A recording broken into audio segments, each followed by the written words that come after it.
Hello YouTube, this is BirdOPrey5 again, and you might be asking, does he look a little different today?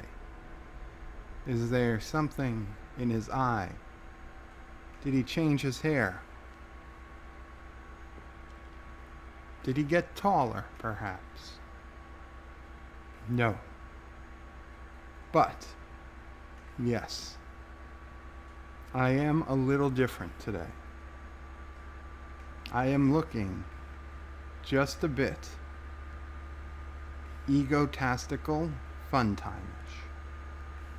If you haven't noticed, it's the shirt.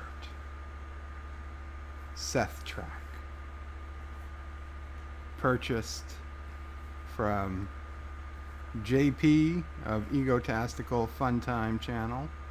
Right there on his YouTube page, below any of his videos. He has some great merchandise, perhaps the greatest of which is this Seth Track, a phrase he coined, and an Orville like ship and a rainbow behind it. Just the true successor to Star Trek is Seth Track. And I'm sure you are all aware of who JP is. I cannot imagine you are here and have not subscribed to him, or at least know who he is. But if for some reason you are the one in a million who does not know, I have included a link to his channel right in the description. In fact, it's a link to his latest Orville review, and you can not only watch the review, right below the video you can buy a shirt like this if you are so inclined, or some of his other fine merchandise.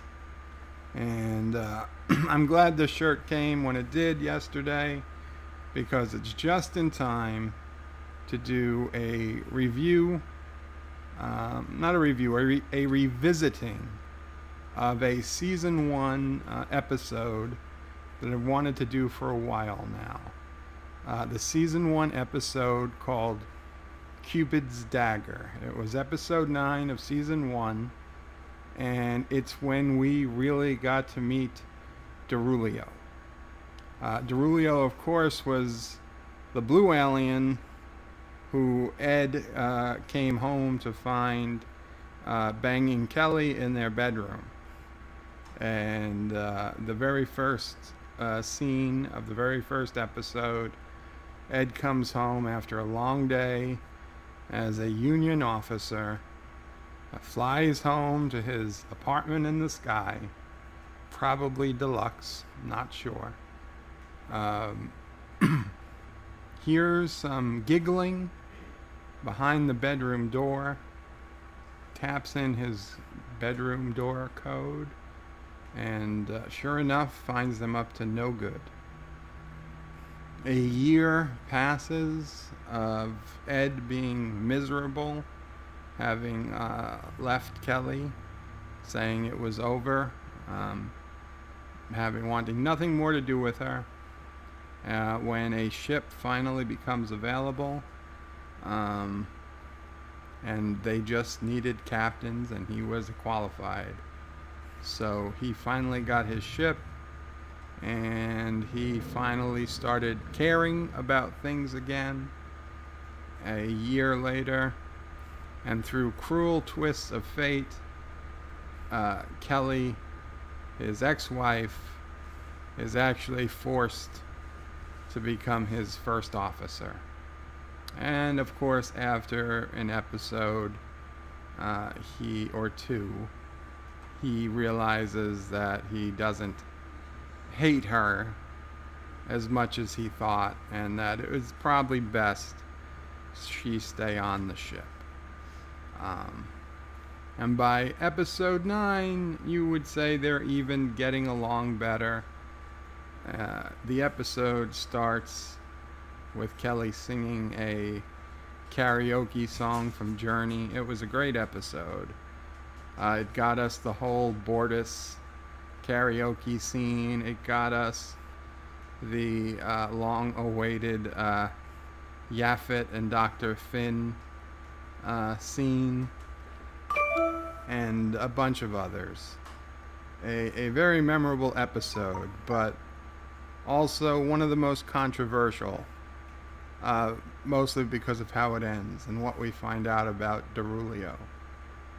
So, yeah. We're going to dive a little deeper into Cupid's Dagger. And I see some people have come in. Josh Street, hello Josh. Josh, you're actually first today. I guess Thomas Potts is busy. Multi-Gunman, how's it going? It's going good, Multi-Gunman. Vixen, hello Vixen, welcome. Glad you're feeling a bit better and you could make it. Josh Street says, maybe Bird is walking around the anti-tracker's house. I wish. I wish I could be walking. Anywhere, for that matter. Anti-tracker's house would just be putting on the cake. I could set a few surprises for his return home this weekend. But no. Vixen says JP is Vixen says Joe looking damn good in that shirt. This is nobody. This is a scam. Hello. Hello. Hello. Hi, this is Simon from Smart Home Solar. How are you doing? Simon, I don't want solar. You're not supposed to call this number. It's on the do not call list.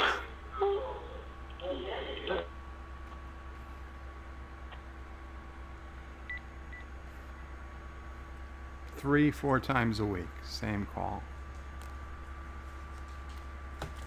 Anyway. Forgive me. Vixen says Joe's looking damn good in that shirt. Aw, thank you, Vixen. JP is adorable. He's like a plushie come to life, like Ted, only nice. JP is a great YouTuber. One of the best. Chief Cook says, hey Chief Cook, welcome to the stream. Vixen says, who is sending my man messages? I will fight her, whoever she is. I assumed it was you, Vixen. I didn't even look. I don't think it's anybody. Yeah, it was probably just emails coming in that are being deleted as spam or something. Josh Street says, Birdo Prey 5, you've cut Thomas off anti-tracker internet. I didn't cut him out. I don't know where he is. In fact, we had a few chats today on antitracker.com. I'm sure he'll probably be around. Josh Street says, Alex, call. No. Alex, call mom. It's not going to work. If I don't say that she's not going to call anyone. Chief Cook says hi to Vixen. Hector says, it's male now? No, Alexa is not a male. Thank you. I don't know that. You don't need to know it, Alexa. It's okay. He meant Alexa. Okay, so thank you guys all for coming. I don't know, this would be a little different than our usual live streams because, well, I want to talk about specific stuff. So, I'm going to go ahead and bring up my review window.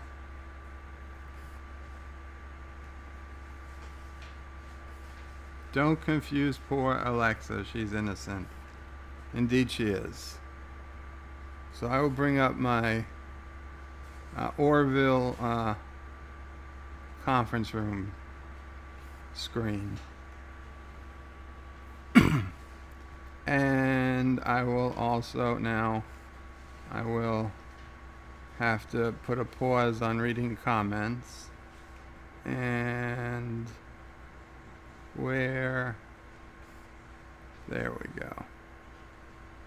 Okay. So we're gonna say goodbye to me for now. Okay. So like I said, this episode starts out in the mess hall or a recreation area, karaoke night. Kelley is singing a Journey song, which we later find out she's a big fan of Journey, so that makes a lot of sense. And after she's done, it is time for Bortus. Let me lower the volume so that we don't get volume strikes. Bortus gets called up, and he's gonna sing. He says that Malloy taught him a song, and he's going to sing it now. And of course, people are like looking at each other like, what the hell is happening here? Because nobody can believe Bortus can sing. I'll be honest, I was initially surprised. Of course, as you know, he tells everybody, be silent. He doesn't want any cheering. They quiet up. But just before he can actually get out the words, there is a red alert or something, an urgent message for the captain. So of course it interrupts Bortus, and he never actually starts to sing. Yeah. So okay. So it turns out that an admiral from the Planetary Union calls in. Oh, and look at that. They're looking at each other on their own screen. Very interesting time of the movie. Like in Spaceballs. When does this happen in the movie? It's happening now. Yep, there it is. That's when this happens in the movie. Anyway. Yeah, so this is where I cut out the picture to use. So Admiral up on the wall is telling them that some planet, Lapazio or something, there's two warring races, and the Orville has to get there, and they're going to take aboard a forensic anthropologist because, you know, they need jobs too, and he's going to determine which race has true claim to the planet by determining which DNA is on an ancient artifact discovered on the planet. Of course, conveniently, they don't say the name of who the anthropologist is going to be, and nobody thinks to ask beforehand. In fact, the first time anyone asks is when they actually meet up with the Olympia, and cuts to the bridge. Oh, the shuttle comes out, yes. The shuttle leaves the Olympia and heads over to the Orville. Now, it cuts to the bridge, and okay, that's a little too far. There we go. Sorry. So Kelley asks who's coming, and Alara doesn't have a name yet. She says, "Oh, they're gonna tell us who it is. I'll send it to your comm." Kelley says, "Send it to our comms." Alara says, "Sure." Now, of course, Kelley is barely out of the room when Alara makes the disturbing discovery of reading who it actually is. Sure, she should have been easily able to catch up with Kelley, but fine. We'll give it that maybe there was an extra minute or two here that Kelley got some unsurmountable head start on her way to the shuttle bay. And we're treated to one of the many scenes of Alara running through the ship. Of course, nobody knows why. We haven't been let in on why yet. But she runs to the shuttle bay, and we find out that it's Darulio, who is the forensic anthropologist. And Darulio is Darulio is, of course, the blue alien who broke up the marriage of Ed and Kelley. Sassy girl. Is there somebody there, Sassy? Are those mean boys back? No, there's nobody out there, Sassy. There's nobody out there. This is the perils of live streaming with a beagle. Sometimes she wants to be heard more than I am. But anyway. So yeah, so they realize it's Darulio, and like Ed is she's like, how did you know this? You told me. Oh, Alara's like, okay. So yeah, so we finally know that Darulio gets off the shuttle, go to the opening credits, and okay, so of course now we've got Ed and Kelley face to face with Darulio, completely unexpected. And he's like, yeah, I didn't realize it was you two either. Had they told me, I would have, of course, recused myself.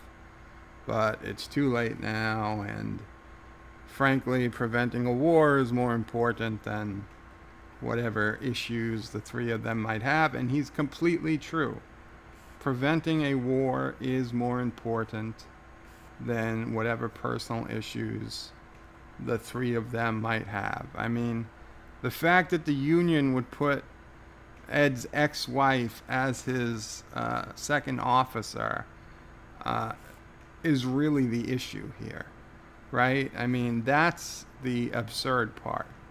That is what never should have been allowed. Had that not happened, of course, we wouldn't have the Orville as we know it, but this would be a lot less of an issue. I mean, yeah, Ed probably still wouldn't be happy to see the guy who broke up his marriage, but you know what? Ed doesn't have to interact with him. He could just stay on the bridge and allow Bortus or his second officer to do all the interactions with him. So, okay, fine. Darulio, played by Rob Lowe, of course, is just such a nice guy, though. It's such a nice guy. He gets on Ed's nerves like anyone would in that position. If I was in that position, I would be exactly like Ed, trying to close the door and then completely lying about it. Did you try to close the door? No, I didn't. Of course he did, Kelley. He doesn't want to see you right now. Maybe you can understand that these terrible emotions that were just brought back up in Ed. And I know, yes, you've apologized 900 times, but, you know, Ed was the one that was, whose trust was violated. So, we get one of our famous Orville elevator scenes. Ed and Kelley are just about to go at it when Lieutenant Dan comes on the elevator, and he's like, top brass alert. And he talks about, you know, it would be cool. It'd be cool if there was some music on this elevator.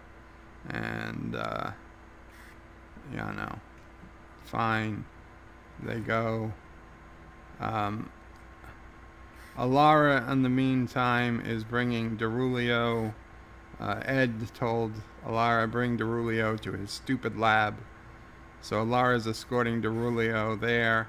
Now she doesn't let on that she knows everything about.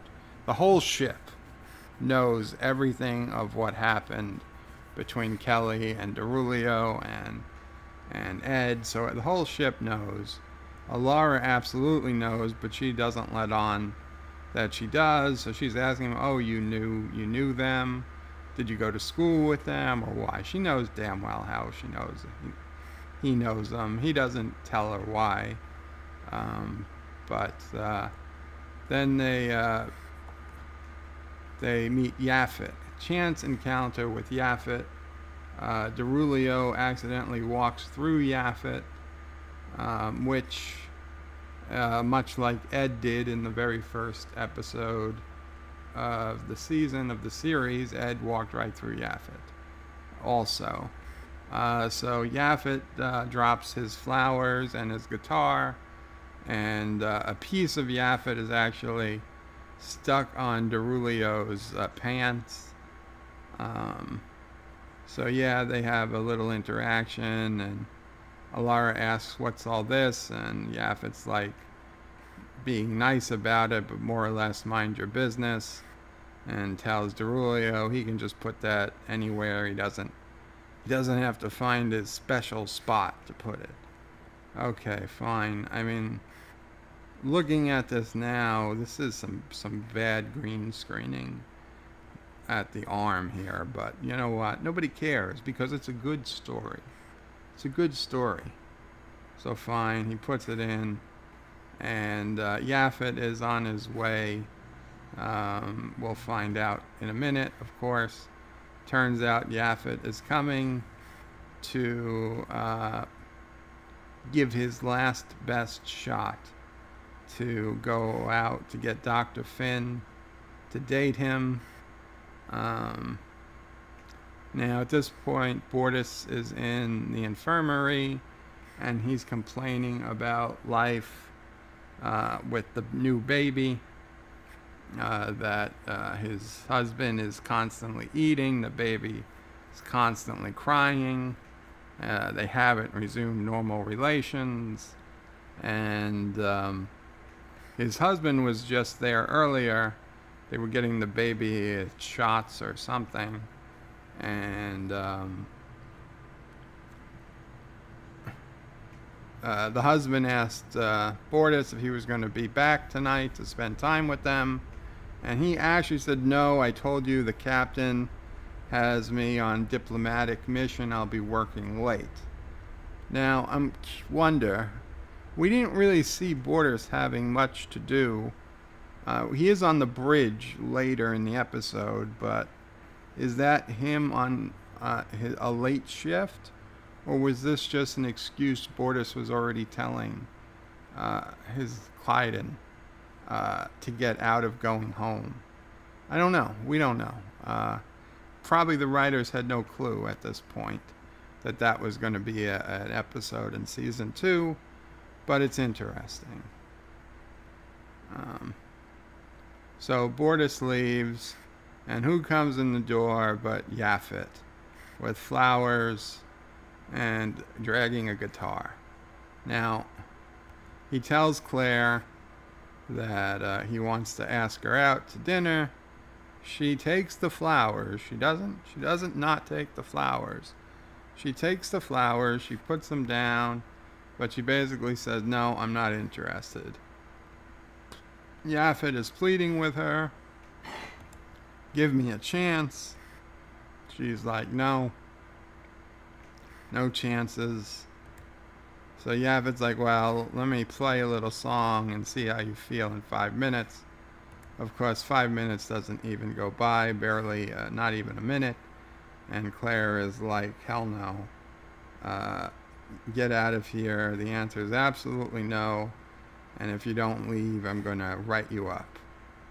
And Yaphet feels really bad at this point, but understands. He says, "Fine, I had to give it my best, but if you say no, I understand." He begrudgingly leaves, and, that's it.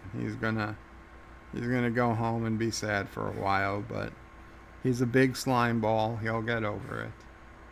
Of course, Claire does smell those flowers again. She puts them back down, but she does smell them again. If she was totally uninterested, because I've given flowers to totally uninterested women, and let me tell you, they give the flowers back. They don't keep them. So maybe she's not as uninterested as we all think she is. Okay, some pictures of the ship flying over the planet in dispute. Kelley comes down. Darulio's working in his lab. Kelley decides to come on down for a status report. Of course, Darulio is smart enough to know that she doesn't need to come down just for a status report, though he gives it to her. And then at the end of the status report, she says, well, she really came down to tell him that she totally regrets what happened between her and Darulio, and how much it hurt Ed, and she's working on rebuilding the relationship with Ed. And Darulio asks, oh, are you guys back together? In like a genuinely happy for them way, and she's like, oh God, no, Ed would never trust me again like that. So Darulio's like, a little let down. But then things get interesting, because she's telling Darulio, we're never, just want to let you know, it's never going to happen again what happened before. Basically, she's saying to Darulio, just so you know, we're never going to sleep together again. So get that out of your mind if that's what you were thinking. And of course, Darulio says, oh, you had a stray hair. And her whole reaction changes. All of a sudden, she becomes a little more flirty. And, maybe she will hang out with him. Okay, let's have drinks or go to dinner or something. So, fine. So this is the first indication, we're like 13 and a half minutes in, that maybe something a little fishy is going on with Darulio. So basically then we go back to the bridge, and Ed gets a message that Kelley is not where she's supposed to be. Kelley is supposed to be meeting the diplomats in the shuttle bay, I believe. The two warring factions of each sent an ambassador and some staff, and Kelley was supposed to meet them, and Kelley doesn't show up. So Ed asks the computer, where's Kelley? Says in her quarters, so he goes to check on her, because it's very unlike her. She's, of course, very professional 99% of the time, and he comes into this. Little reminiscent of the first season, first episode. Not around. Now, does he hear something? I don't know. But he walks up those steps, and almost the exact same scene that started the series off. Kelley in bed with Darulio. Of course, they're not married. Ed and Kelley aren't married at this point, but still. And of course, Darulio head explodes. The blue stuff. The blue stuff goes everywhere. And Ed, this has got to be gut-wrenching. Like someone has stuck a knife and is turning it slowly in Ed's heart. but the heart still beats. The mercy of death is not coming to him. He has to feel the pain of watching this entire scene that destroyed his life once. It's all happening again. He can't take it, rightfully so, and he leaves. And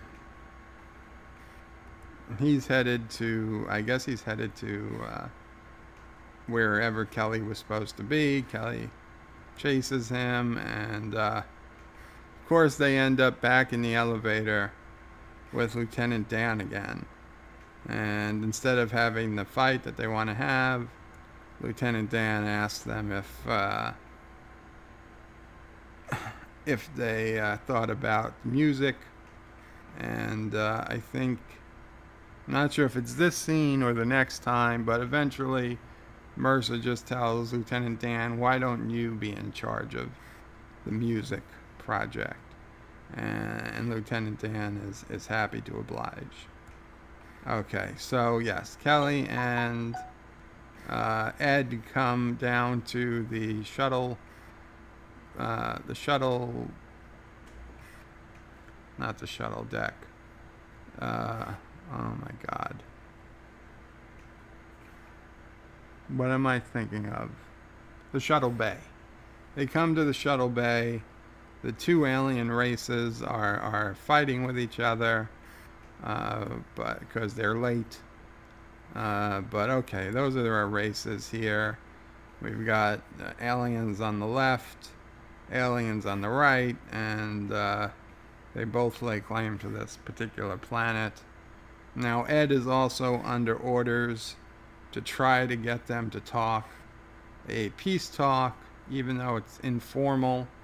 The Union would much rather these two races share the planet than one take it over completely, because it just seems like an unstable situation, and whatever. Honestly, this doesn't have much to do with the whole point of, is Darulio a monster? But suffice to say, you need to know that these two aliens are like mortal enemies. They absolutely hate each other. Okay, so let's skip ahead again. Okay, he's talking to the aliens. Whatever.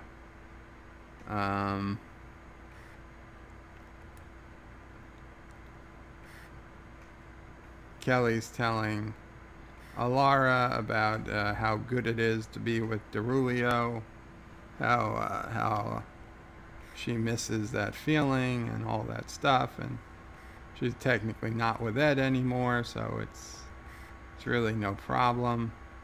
And of course Ed is complaining to what's his face? Oh my God, I have to see his face to remember it. He's complaining to his friend about, you know, how could Kelley do this to him again, and it's all, you know, 100% what you'd expect to happen. So Ed tells, it's not Bortus, of course not. Bortus as and Clyden is Bortus's husband. It's a B. It's a B, right? Gordon, not a B. It's Gordon. Ed tells Gordon that he's had it. He's going to go fire Darulio. So he storms in. He's pissed the hell off. Gordon trying to be a little bit of a voice of reason, but no, Ed is pissed off, as he should be. And he's coming in and he's telling Darulio to pack his bags and get the hell off his ship. He's fired. Which, you know, not completely unexpected. But Darulio is like, okay, he'll do it. He'll leave. He just wants Ed to look at something interesting in the microscope.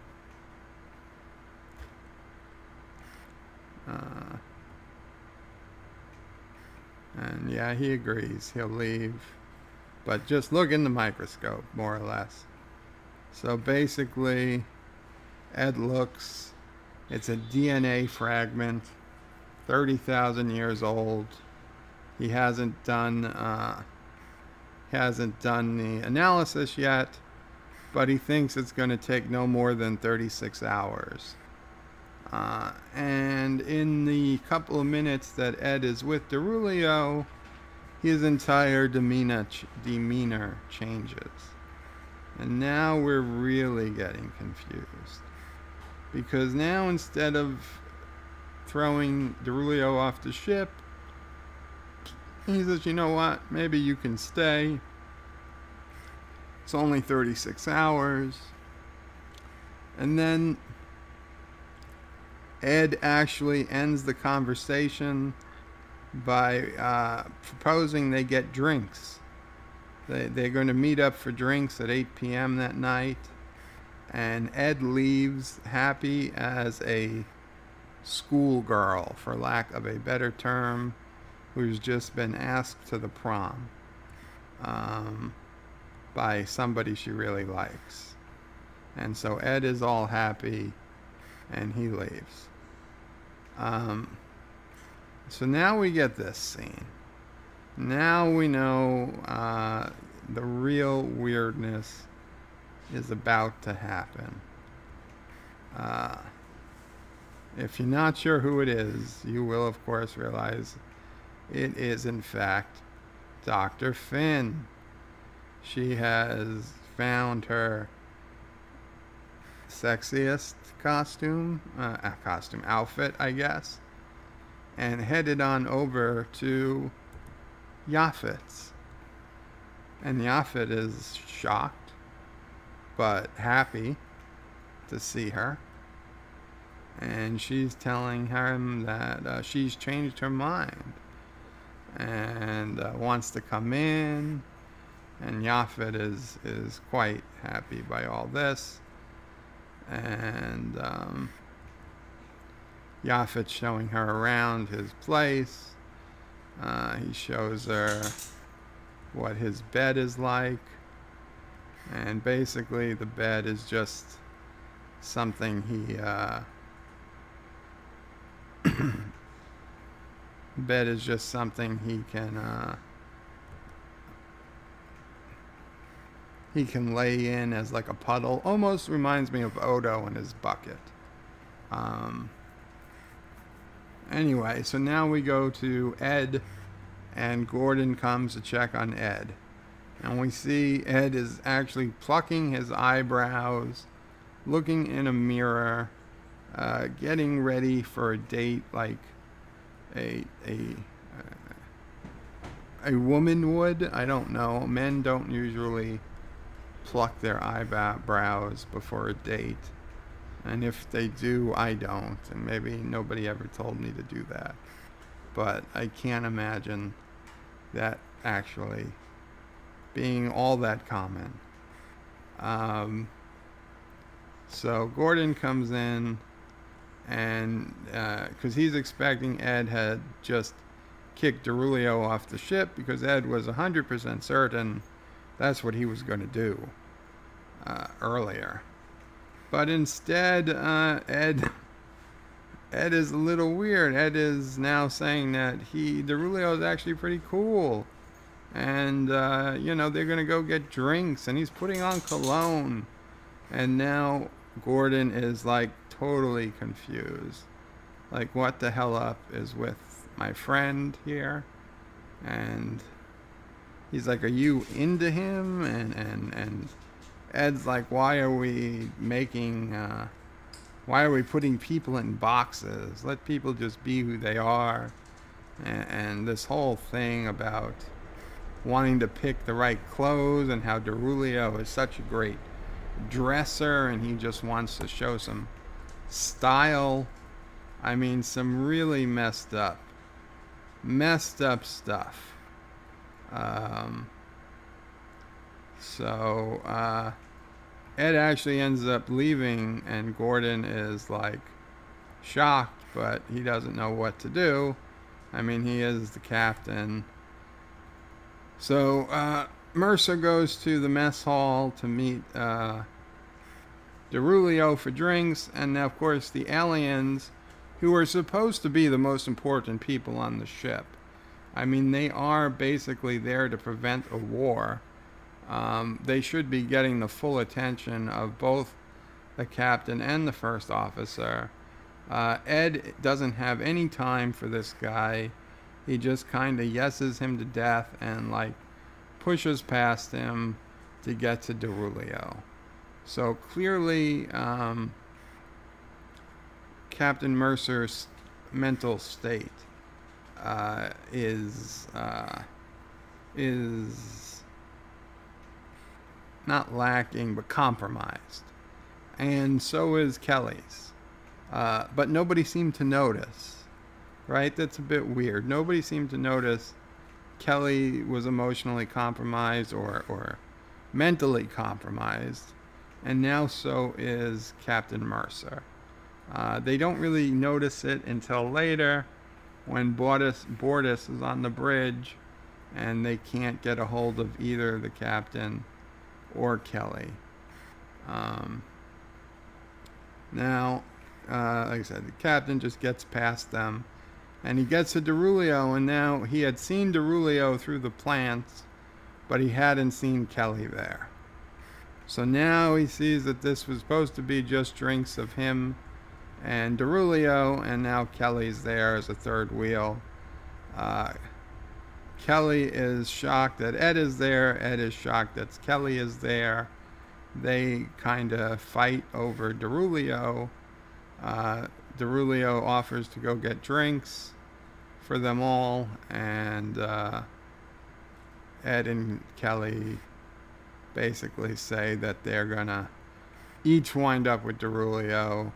He's not your type, and Ed's like, oh, we'll see who does.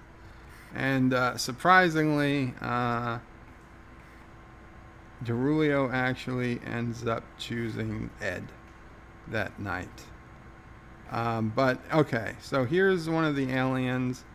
They're calling to the bridge, very pissed off, wanting to speak to Captain Mercer. And this is where they first get the idea that there's something wrong with both the captain and Kelley. Because the alien wants to talk to the captain. Bortus says he's not here.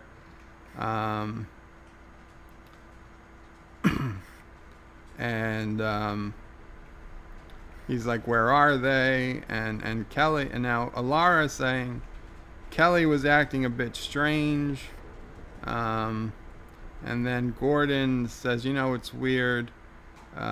Ed was acting strange too. Like he was into Darulio, and like into him. What does that mean? And now the kids, Dr. Finn's kids, come walking onto the bridge because she's also missing. She won't come out of her office. She's locked in her office. She won't answer the door. So they don't know what to do. So they go up to the bridge. So now, like, Alara has to solve the problems. Oh, that's so, yeah. So Alara tells the kids, okay, now we've got to see this. Yes. Yes. Alara rushes down to a medical place, sick bay. Forces open the doctor's door with a security override. And that's where we see this unforgettable scene of what Yaphet said to the doctor was, you could go for a swim. And apparently this is what he had in mind. Because they had kissed earlier, but Dr. Finn asked what was the next step. And apparently this is it. She is thoroughly enjoying it. Of course, Alara is like shocked, screaming. She doesn't know what she just saw. And Dr. Finn gets her clothes on, comes on out and tries to say, why did you bother me? And what she's saying, you were in sick bay, nobody is answering. But Dr. Finn is totally into this, and she's not feeling bad about anything. She realizes that Yaphet's actually a pretty great guy. So Laura realizes something is completely and totally amok here. She orders Yaphet to go back to his room and lock the door and not answer it, even though Yaphet is totally against it. He actually, she makes it an order, and he agrees. He's okay. He begrudgingly leaves, but he does. He follows orders. So I gotta say, props to Yaphet. I don't know that I'd be able to do the same, but good for him. So now Kelley is, of course, all over Darulio, emotionally stuck with him.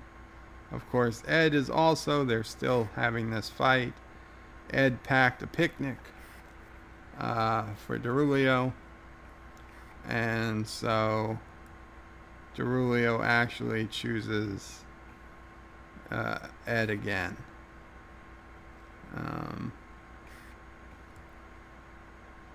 And now Alara comes trying to talk them out of this, and Alara realizes something is up with Darulio. Darulio is the cause. All of this started when Darulio came on board.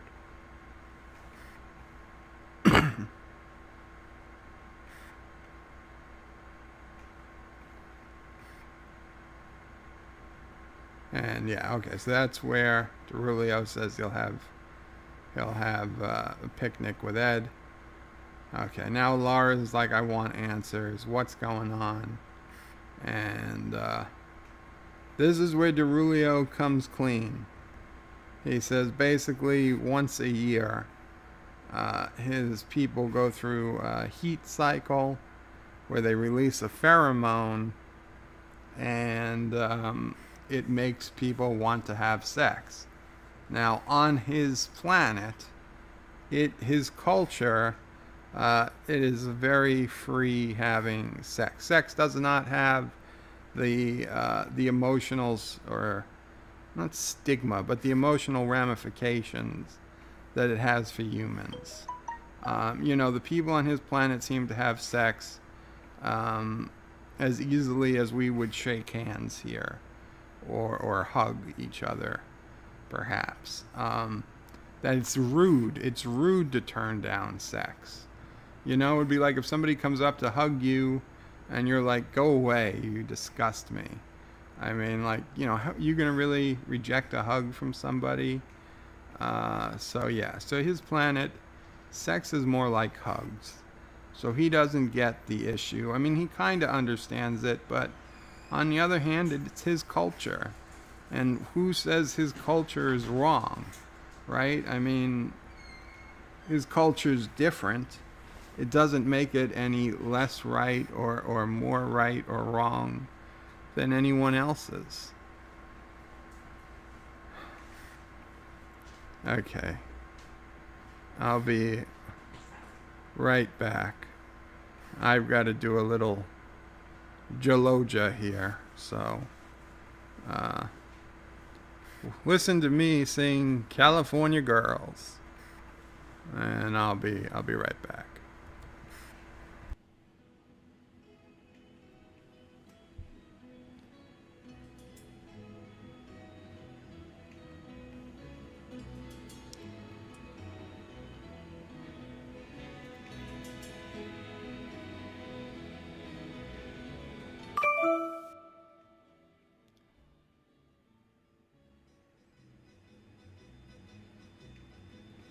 Well, East Coast girls are hip, I really dig those styles they wear.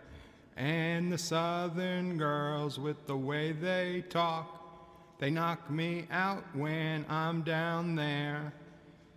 The Midwest farmers' daughters really make you feel all right. And the northern girls, with the way they kiss, they keep their boyfriends warm at night.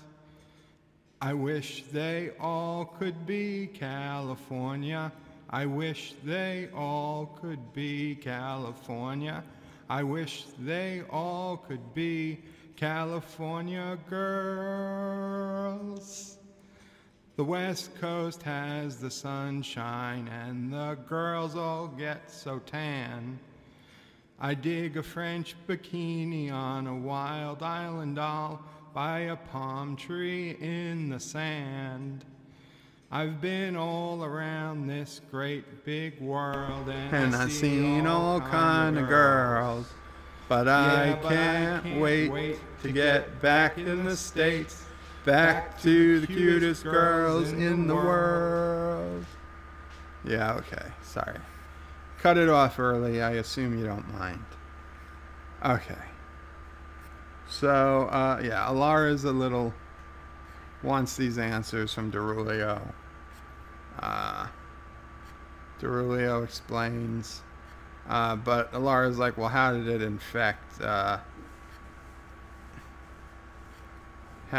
affect Dr. Finn and Yaphet? Well, because he touched Yaphet, and he put that little piece of Yaphet back in him, that it must have, the pheromones must have been absorbed into Yaphet, and then Yaphet, or Darulio touched the doctor, and so the doctor got kind of infected with these pheromones, and of course Ed and Kelley are affected too. And basically he says in a few days it'll pass.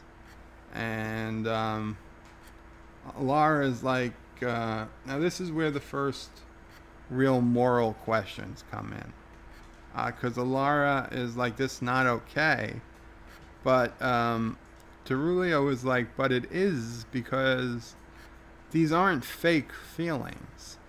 They are pheromone induced, but they're completely real.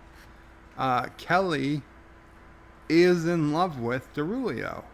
Ed is in love with Darulio. And Claire is in love with Yaphet. And Yaphet was in love with Claire before the pheromones even kicked in. He was telling her he loved her. And he had good reasons. It wasn't that he thought she was particularly hot. He thought she was smart, and he liked her creativeness, and that she was such a good mother to awful children, he said. He actually gave quite a few very good answers that most women would be very happy to hear, that their boyfriend likes them for all those things. It wasn't like, oh, that he found her, not that he didn't find her attractive. Obviously he did that too, but there was a lot more to it than just physical attraction. So it's not like he had any bad motives in this. He just had to give it his best, and I completely understand that, because the women you go after, and you totally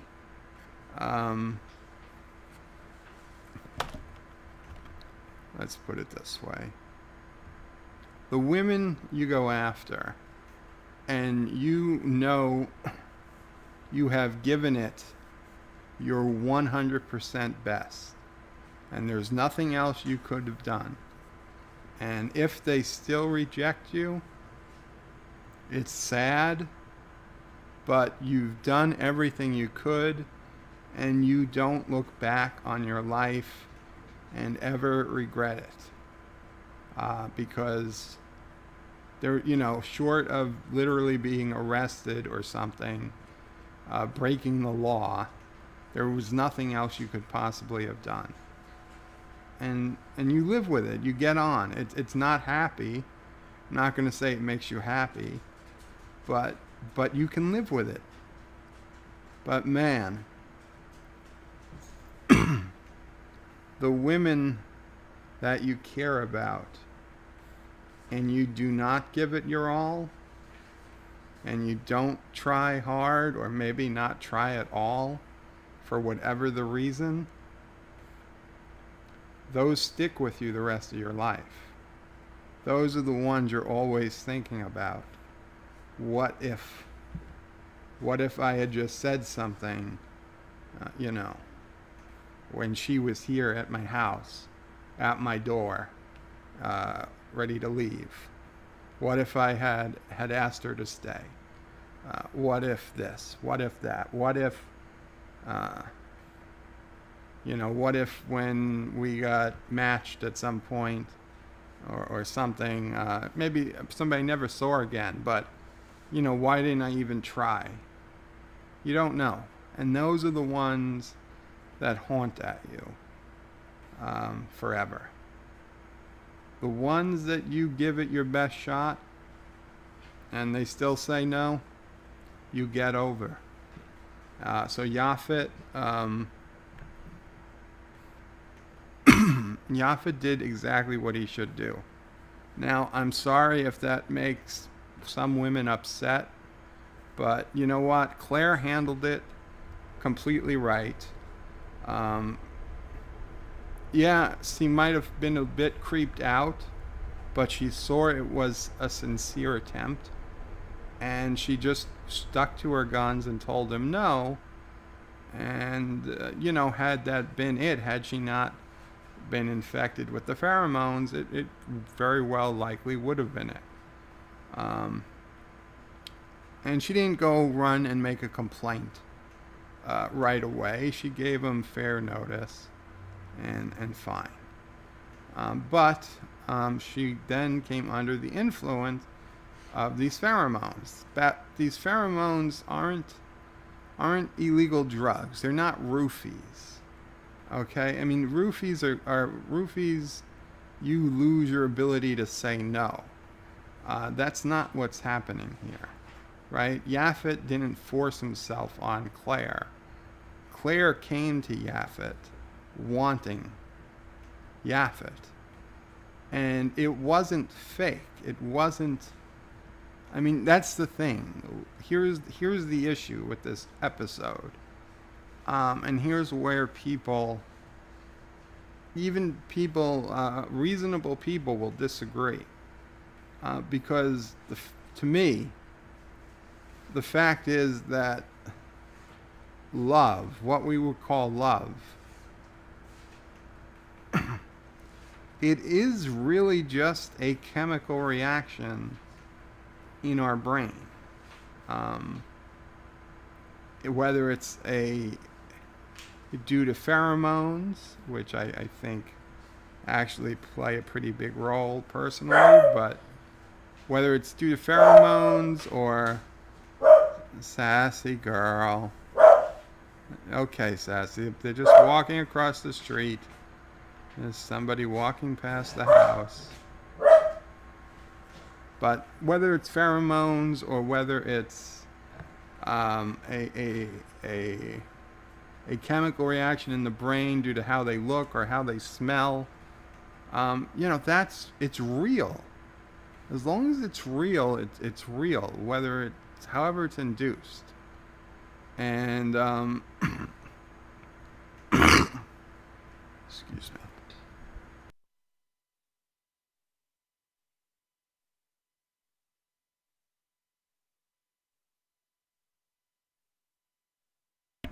Yeah, if that looked bad, trust me, it sounded worse. So don't worry. You're happy you didn't get to hear that one. So yeah.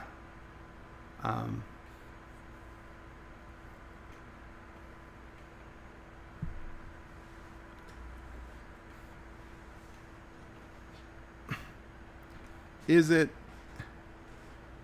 Let's just keep going. Let's keep going through the episode. We'll talk more when we get towards the end. Alara is still a bit upset as to what's going on. And they're back in the elevator. And they're fighting over who's going to end up with Darulio, and it's Lieutenant Dan again. And you know what? This is actually where Ed tells Lieutenant Dan he should head the elevator music project. Okay, so now Kelley and Ed are talking to the aliens. Since we came aboard, They're all pissed off that they've been ignored since they came aboard. we will make it our prime. Wipe out your entire. They're threatening war against each other, and Ed and Kelley really have to try and put out this fire because it totally happened on their watch.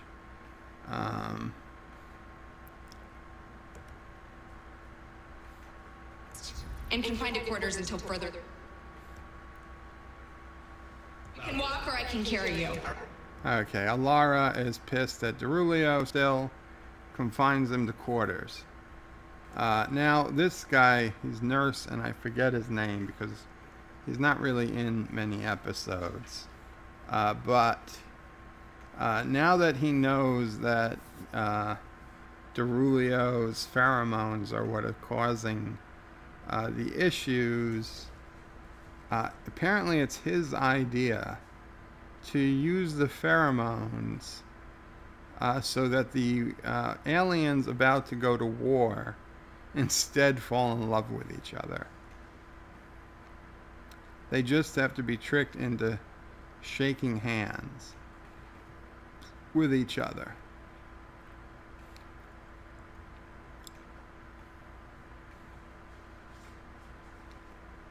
Yeah, so this is the fleet about to go to war, and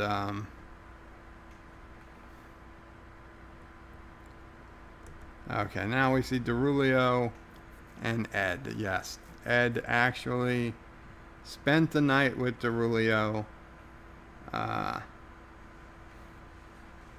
Who did what to who? We'll probably never know. But here we go. The plan worked. Alara is coming to the bridge at the last minute with the 2 alien ambassadors. And order your fleets to stand down immediately. My fleet will stand down when the last enemy ship is destroyed. okay. So okay, they didn't get to that part yet. So they're about to fight. They still need to Lieutenant? Trust me. Okay. So the nurse has given them the pheromone, and now at this point they're standing united in love. And they order their fleets to stop fighting. Stand down and return to the home planet. Natharian fleet, stand down as well. And now they confess that they're in love. And of course it stops the war. Also, Darulio happened to find out through all this very conveniently that the races in fact have a common ancestor, and that the ancestor that was found in the DNA found in the artifact belonged to both their races. So they both have an equal claim to the planet. While that was very conveniently plot point, by all rights, DNA testing should have found that they had a common ancestor even before this artifact was found. Like right now, if you if you did a DNA test between a human and a chimpanzee, you would see a common ancestor. You could tell from the DNA that there was a common ancestor. Even a human and a dairy cow, you would see that there was common ancestors, maybe millions or billions of years ago, but there was a common ancestor. It's probably hundreds of millions of years ago, not billions. Multicellular life is really not billions of years old. I mean, it is, but the mammal line, barely. So it is surprising how much diversification of species has happened in relatively short time. But that is a video for another time, believe me. So yeah, they should have known that those two races shared a common ancestor even before this story happened. But okay, so now they're at the doctor's office, and Ed's saying he's fine. I guess he'll get over it. So is Dr. Finn, though she doesn't want to see Yaphet for a while. Ed thanks the nurse for coming up with that plan, although in a few days when it passes, you know, is it going to be enough to prevent war? No one knows. Nobody knows. I don't know what Kelly's doing here, I'm going to be honest. Ed comes to Kelley. Okay, so now they're talking about, you know, everything they just did and how stupid it was and blah, blah, blah.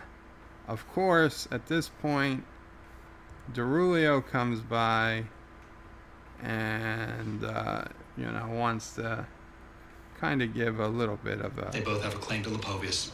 Yes, he tells them about the common ancestor. Well, that makes things a lot easier. Yes. And there Ed asks, a year ago,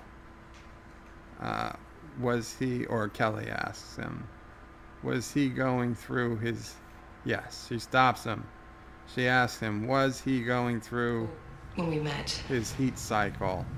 Were you in heat then? And he kind of gives a crappy answer here. You know, he could have definitively said yes if he wanted to be a nice guy.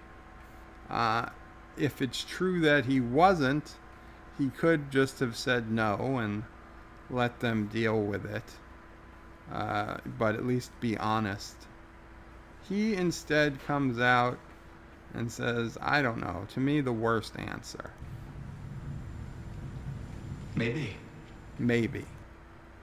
Why would you say maybe? I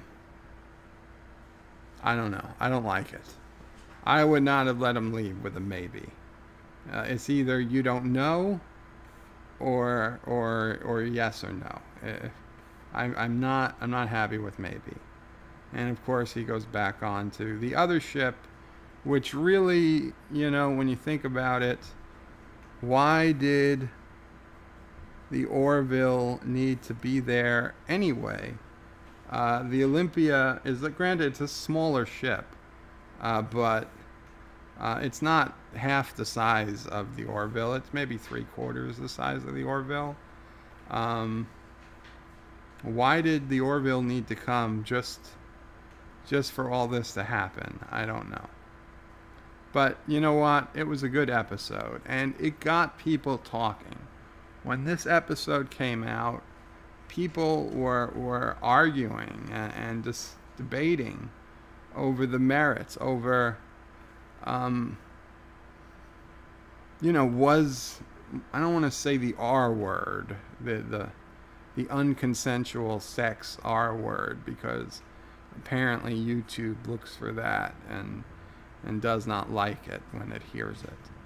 But there were debates. Did what happened to Dr. Finn, was Dr. Finn a victim of a somewhat sexual assault? And if so, whose fault was it? I mean, it certainly couldn't have been Yaphet's fault.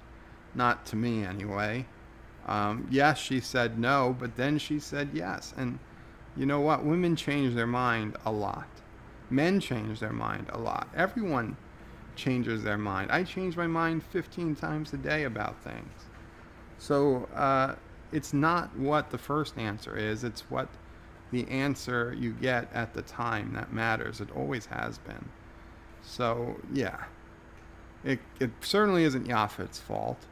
Possibly Darulio's fault. But is it? I mean, if it's just a natural thing to him that he has no control over.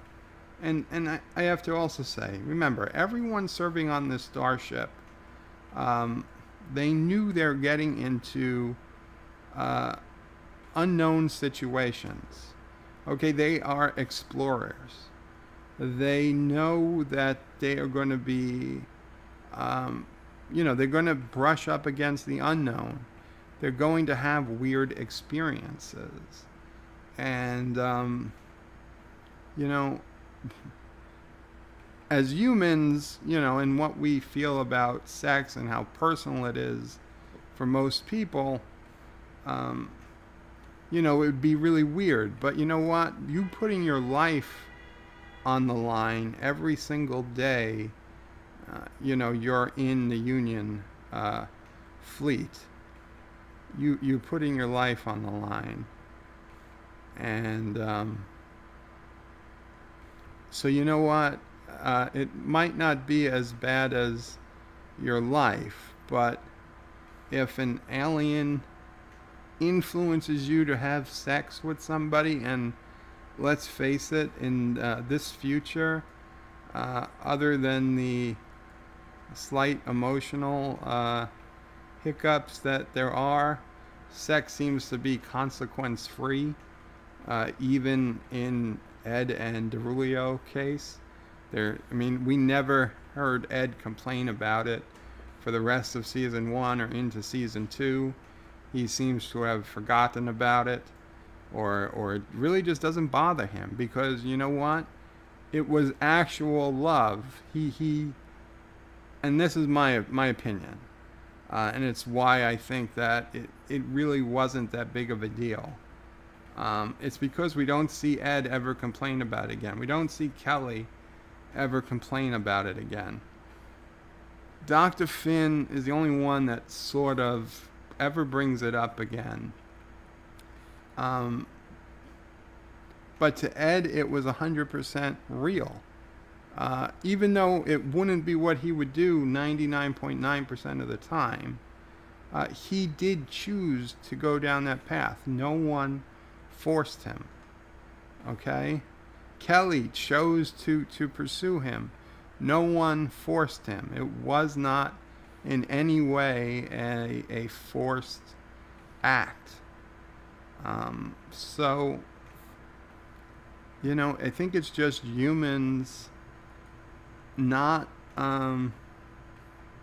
humans say that they're open to other cultures and they're open to other ways of thinking.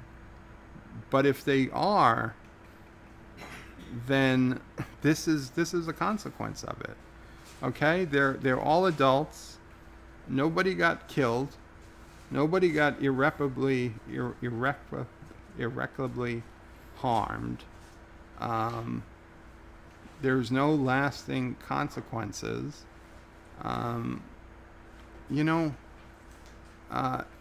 No harm was done. And that's my take on it. And I know I've been blabbing on for over an hour now, probably. So, an hour and 6 minutes. So, I don't know if there's comments. I don't know if anybody's still watching. But I'm really curious. Please, if you're still here, do you think I'm wrong? Do you think Darulio is a monster? I don't. I wouldn't want to shake his hand.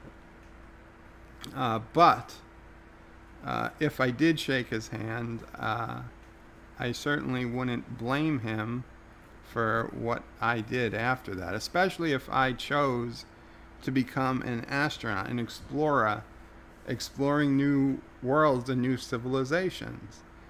You're bound to have these kinds of issues when you go out into the galaxy. It's a hazard of the job. It's a hazard of the job. Okay. So let's see. Let's see. Where are we?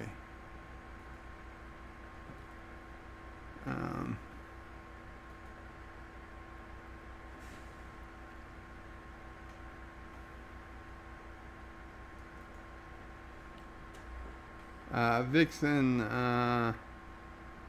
says Darth says a lot of silly stuff, and that is cool to me. Josh Street says, why are you sending messages to Mirror Universe, Vixen? Oh, I'm not. Chief Cook puts a video link into the chat. What is it, Chief Cook?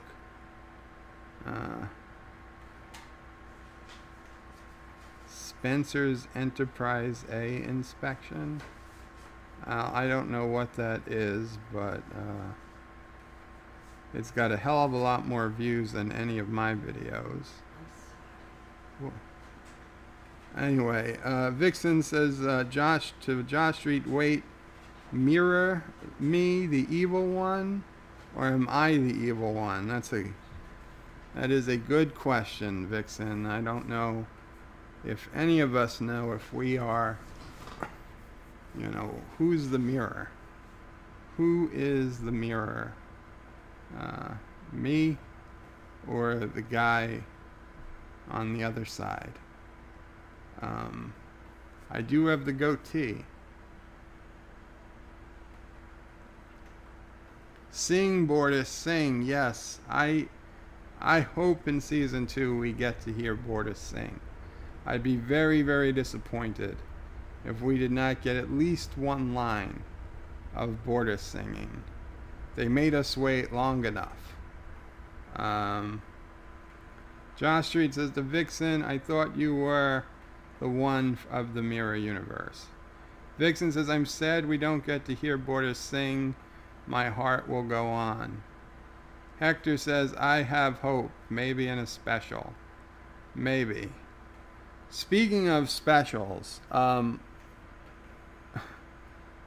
the Orville Season 1, the entire season in HD, is only $9.99 right now on Amazon Prime Video.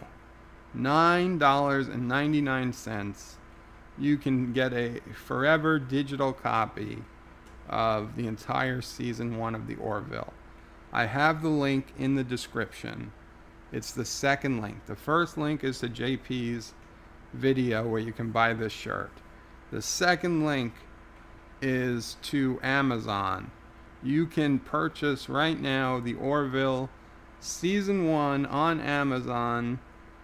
It is, I believe it is a limited time at that price, for just $9.99. I bought my copy yesterday, even though I have it free already on Hulu, and even though I recorded them at the time, and I'm recording season 2 now, I still went ahead and I paid happily $9.99 to Amazon just to get it out there that this is good television, and I am happy to pay for good television. Completely commercial free.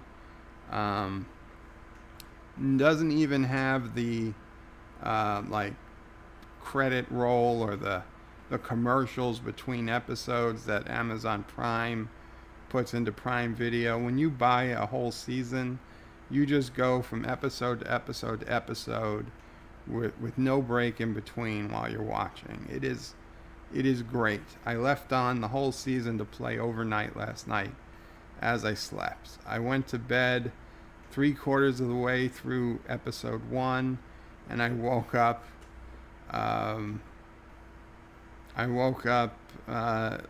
The episode before the final episode, the one where Alara Firestorm, I think it is.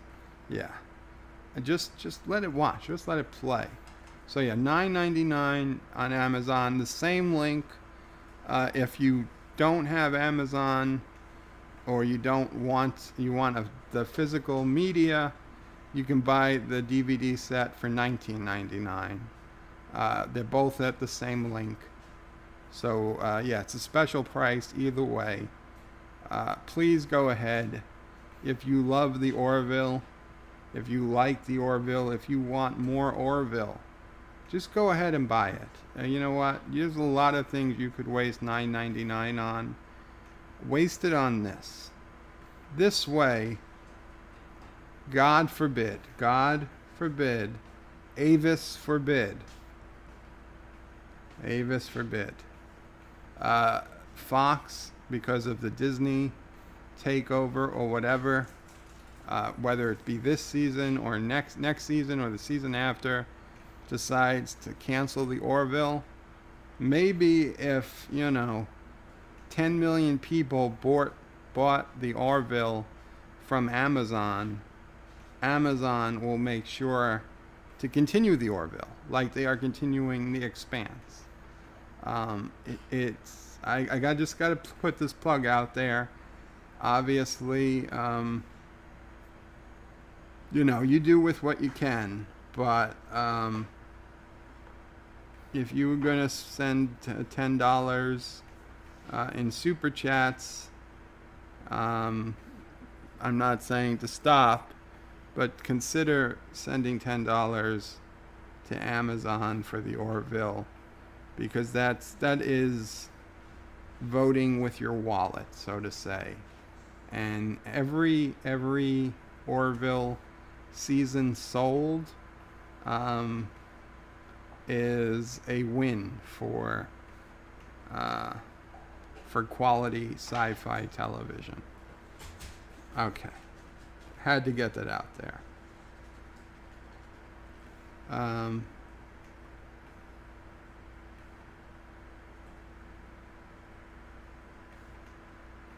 Vixen says to Josh Street, does that mean there's a better universe I can get back to? Vixen, is it a better universe if I'm not there? Josh Street says, Bird, where is your head? Why is your head on the jar if it's happened now in the movie? Oh yeah, I was worried about that. I wondered if anybody would notice. I guess I need to expand it. Yeah, it looked a little weird having two heads on screen at once.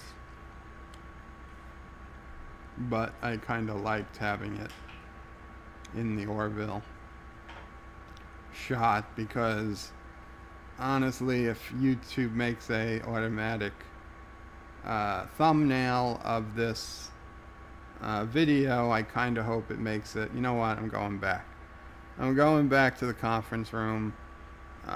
Yeah, it's a bit weird, but if YouTube makes the thumbnail image, I just hope it generates it from this and not from the full screen for this particular, because this is more like a review than the Bed Life series.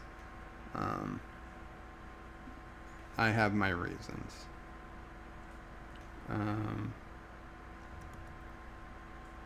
Josh Street says to Vixen, yes, one there isn't a show. Yes, one in which there isn't a show called Discovery. Yes, that would be a better universe. Hector says, is Ryan Johnson in unemployment? Is an unemployed bum? Yes, that's the good universe. Vixen says to Hector, yes. Chief Cook says, who? Vixen says, damn you, Darulio. I know you're Rob Lowe, but still, you can't go around breaking up marriages. Darth Raven, welcome Darth, says, what are you doing an episode on so far back? Darth, because there's no Orville tonight. And this is the most controversial episode of the Orville there ever was, and possibly ever will be. So, yeah, it's old, but I felt like there was more to talk about. Hector said, well, McFarlane dated Alara, and before that, Zor, or whatever the new security officer. Farland dated what's her name? Oh, I forget her name. Yeah, Alara and Solanra.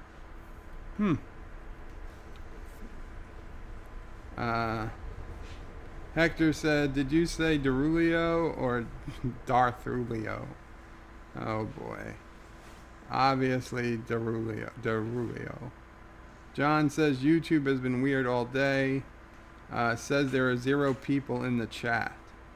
I think it says 11 people in the chat now. And 1 dislike. Come on, who disliked me? Post up if you disliked me. I promise not to kill you. But if I find out and you didn't fess up, then there are no promises. John says, I've had trouble starting videos too. Well, I guess that's just, maybe it's sunspot activity. Vixen says, there's 1 person. Oh no, he disappeared. There's no one here. John says, on Verizon and Android app though. Hector says, it says 1 person here. Darth says to Vixen, how's your head? Vixen says, well, you ghosts click the button, please. Bird Mabo Prey, it's very popular today. 0 to 1 viewers, says Kronos. Vixen says, Darth Raven, a little better. Darth says, I'm here, Vix. Hector says, Yaphet is cute. You know, Dr. Finn is okay dating Isaac, but not Yaphet. You know what? She might have said, and she did. She told her girlfriends about how how Isaac was like a love-making machine, and that it could do all these things, and made her feel incredible. But you know what? She looked damn near in ecstasy, swimming in Yaphet. Okay? So if she's just interested in feeling good, I'd argue Yaphet might be making her feel better than Isaac. But you know what? If she doesn't have feelings because she didn't get stuck on a shuttle with Yaphet, then that's that. But you know, had Yaphet been on the shuttle instead of Isaac, and Yaphet rescued her instead of Isaac, would she be dating Yaphet now? Who knows? It's possible. Darth says, I think we should get female Yaphet's race. That's interesting. Oh no, Yaphet's race doesn't really have females, because there was actually a picture. In fact, it was this episode, I believe. When Dr. Finn came into Yaphet's quarters, and she looked at a picture on his wall, and she said, is that your mother? And he said, oh, my race, and you would think the doctor would know this, my race reproduces by, you know, mitosis or whatever, the splitting of the cell. So it was my mother, but now it's my brother. Because, yeah, basically it's the cell split in half, giving birth to Yaphet. But, so it went from a mother to a brother. Kind of weird. So, yeah, I'm not sure that there is a female Yaphet of his race. Kronos says, has Bird gotten to comments yet? Not really, Kronos. At the very beginning I did some comments, but that was it. Hector says, we must be Borg, we are one. Vixen says, I am the one viewer and somehow gave the video 4 likes. Hector said, not in a while, Kronos. Kronos says, grats. Vixen says, Kronos, thanks, Clamps. Dart says, the Vixen, glad I am here, I got on the mend. John got sick tonight and genuinely worried about him. Sorry to hear that about John, Darth. Josh Street says, Bird, how many times did you give Vixen flowers that she's given them back before keeping them. Ha ha ha. Vixen has kept all the flowers I've given her. Darth Raven. Vixen says, Darth, our poor kid. Thomas Potts. Welcome, Thomas. A little late. I'm hello, Bird of Prey. Hello, everyone. I'm in the middle of nowhere. Cell service sucks. So, Thomas, where exactly is the middle of nowhere? I'm curious. I mean, I know a lot of places where cell service sucks. Chronos says, in the little room again, Thomas? It's got to be tough without anti-tracker to give him food or water. I don't know how often Laura comes to the house. Darth says to Thomas Potts, drive somewhere. Vixen says to Josh Street, I kept them the first time. She certainly did. Resolute Germ, welcome Resolute. He says, hi everyone. Josh Street says, Thomas Bird finally give you back your internet. Darth says, does everyone realize how Darulio looks like a Kling orc? I don't see it. I don't see it, Darth. Hector says hi. Wow, 2 people now. Oh, there definitely was more than 2 people. In fact, we're up to 12 now, but even before. Yeah, it was not showing any viewers when I started, but there were like 4 people commenting. So I just assume YouTube's numbers are rarely right. And the other day when I was complaining I had 176 subs down from 198, the very next morning it was back up to 186. So I have no idea. I didn't get any emails about any new subscribers. Well, I got 1 new subscriber, but that was today. So I don't know. YouTube, I don't think they know how many people subscribe to any given channel.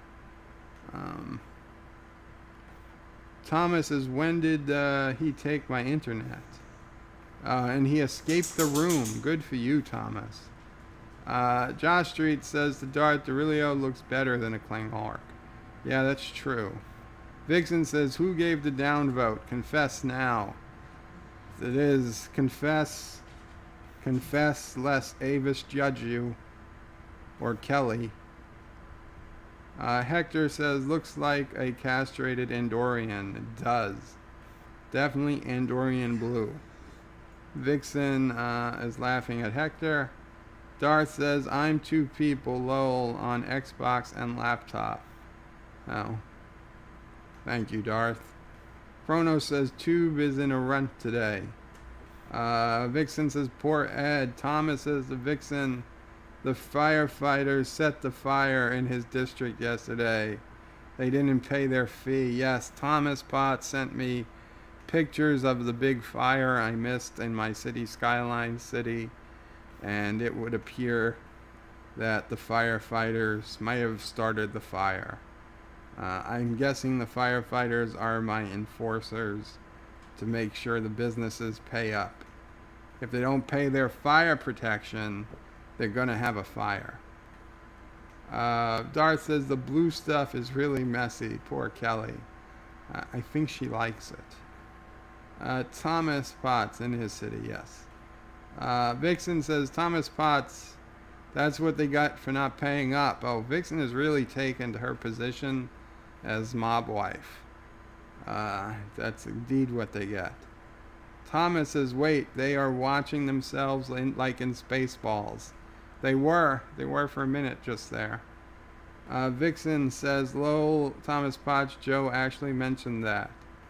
Oh yes, okay, cool. So Thomas, a little late, but yes, you noticed it too. Josh Street said, Thomas, you missed the whole happening now moment. Oh, it's okay, Thomas. You can always replay the video from the beginning. You don't have to, but you could in theory. Vixen said Ed is horny for a little blue stuff. Yeah, he was. Darth says, is anyone still here? Josh Street says, look like a jello mold. Darth says, if I'm the only one here, I'm out. Really, Darth? You would leave me? If you were the only person in chat, you would leave just because no one else was here? you wouldn't want to, that wouldn't want you to make you stay even longer? I'm offended, my friend. I am offended. If I went to your stream and I was the only person there, I would feel even worse for leaving. You know who your true friends are. I guess that's why the Darth District is away from everyone else in the city. And they film quicksand porn in it. Kronos says he's still here. And Kronos says, oh wow, more people leave the higher... oh wow, more people leave the higher the watching count. Thomas says, still where? Kronos says, anyone remember anything from the first season? Well, I rewatched a lot of the first season. Hector says, Bird is losing a ton of nanosense? What's nanosense? Vixen says, it's saying who is not watching. Thomas Potts says, like, unliked. Who unliked? Smite them.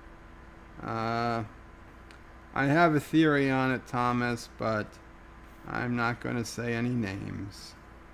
Hector says, the good thing is that we don't remember, so it's like a new episode, Alzheimer's rules. It is kind of fun when you don't remember a series you really liked, so when you rewatch it, it's as fun as watching it for the first time. It is. Kronos says, oh wait, that was me now. Hector says, this one goo in one girl. This one is the one goo, one girl episode. Yes. Yes, the Yaphet episode. Vixen says, the Kronos, you're fired from a cannon into the sun. Oh, well, bye. Clamps, you can't fire clamps into the sun, Vixen. Kronos says, toasty. Thomas says, lock Kronos up. Why would we lock him up? Kronos says, Cisco wishes he wasn't a god anymore. That pick. Hector says, Jelly Doctor. She is happy. He is happy. Everyone's happy, in fact. Josh Street says, can everyone say hentai? Oh, no. Hentai is that Japanese child disgusting anime. It's illegal in Scotland, apparently.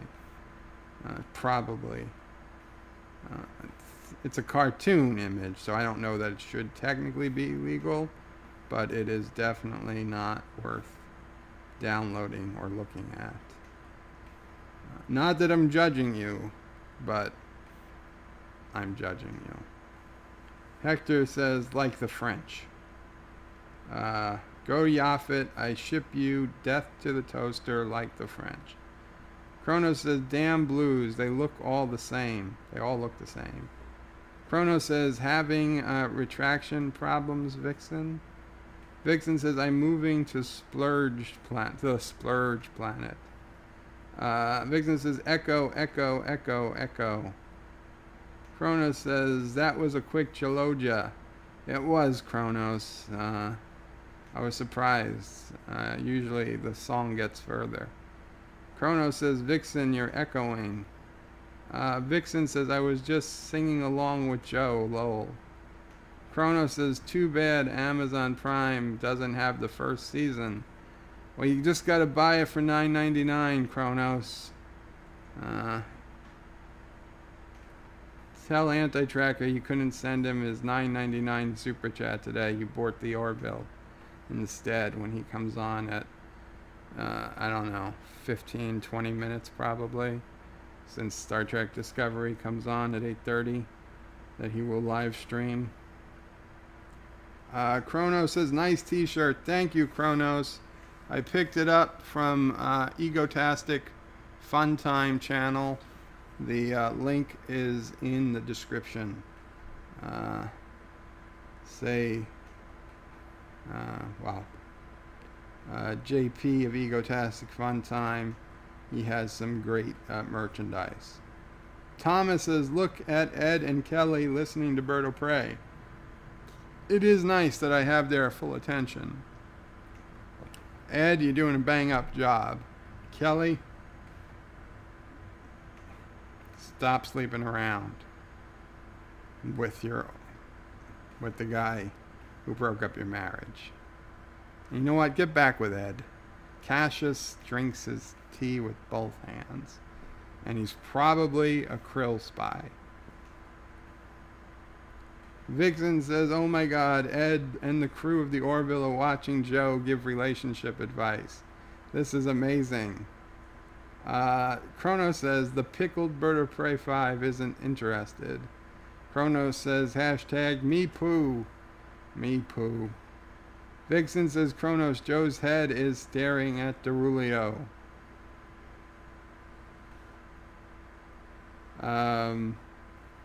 Vixen says, Lieutenant Dan should get with Darulio. Dan is so lonely.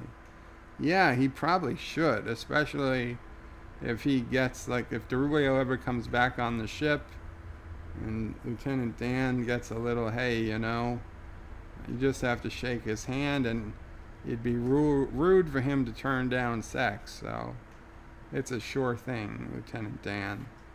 And then he'd be like, even Darulio would be like, let's just be friends. And then that's bad. That puts Lieutenant Dan in a bad place to a worse place. Even Darulio turns him down. That would be like, well. Vixen says, we didn't start the fire, it was always burning since the world's been turning. Chrono says, Darulio. Trauma says it's super chat number 8. Chrono says, patient Thomas, only a few more days to wait.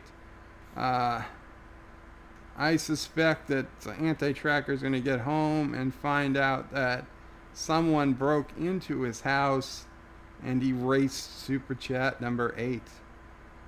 So it's, unfortunately, it will just be gone. So now I have no knowledge of this. Anti-Tracker did not pay me $100 to send somebody to his house to erase that super chat. I promise. He paid me $106. Josh Street says it's super number 8 if Anti-Tracker gives Joshua a bigger budget. Chrono says bad marketing move by the Anti-Tracker. Should have made that an Uber long ago. I agree. At this point, it should have been an Uber. I think he secretly likes it. Thomas says he was going to, but then Mrs. AT's mother died. Vixen says it won't matter in a couple days because they'll be married. They will be married and there is no divorce in their culture. Bwahaha. Darulio is a dick. Thomas says, but does he have 2? And Chrono says, it's strange that there isn't anything important going on with Fox. They are only repeating Jaloja tonight. Did the powers that be not make enough episodes? Well, they probably had to... Oh, Anti-Tracker is here. They probably extended it so that it would, you know, they have enough episodes to fill up the end of the season. And you know what? It's good to put a break in every now and then. I don't mind it. It gives everybody a chance to catch up. Anti-Tracker says, okay, love the picture. If this is the picture you love, then happy. Glad you like it. And Anti-Tracker says, so how do you name a district in City Skylines? Well, I'll see if Thomas tells you. But, okay, it doesn't look like he did. Okay, well, after you put down the district name, and you're back on the main map, you just bring the mouse cursor to the district name, you click on it, and a box will open up with policies and things for that district, and at the very top of the box is the name of the district. And you just click on that name, and it's an edit box. You can erase the name that's there and type in a new name. and hit enter when you're done entering the name, and that will save the new name of the district. Then you can click the X to close the box, and when the box goes away, you'll see the district has the new name you just set. And then save the game so that you don't forget that you did it if the city freezes or something. Thomas Potts says Anti-Tracker is here. Josh says, hey, Anti-Tracker. Vixen says Mr. Poop emoji.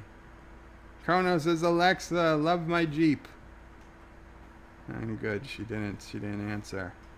Anti-Tracker says, hey guys. Mrs. Anti-Tracker says, hi. Hello, Mrs. Anti-Tracker, if you're still here. I hope you're giving consideration to that vice presidential run. Thomas Potts says, Bird of Prey is forcing the Orville crew to watch his stream. Yes, I will force them to watch. That's how I'll get all my views. Vixen says, hi, Mrs. Poop emoji. Anti-Tracker says, poor Captain Mercer. Yes, yes. Josh says, the Anti-Tracker, why didn't you give Joshua a bigger budget for number 8 so we could get something like episode 9 of season 1 of Orville? Oh boy. Darulio comes, and Anti-Tracker and Lore get even more madly in love. Chrono says hi to Mrs. Anti-Tracker, says hi as well. Vixen says he's going to love the advice. He's giving them love advice. Anti-Tracker, okay, says to Josh. Thomas says, what about a prequel to Super Chat 8? Josh, I'm not sure. I'm not above taking bribes. Chrono says, need a Bob Ross Super Turd MC? John says, holy Anti-Tracker, Captain Batman.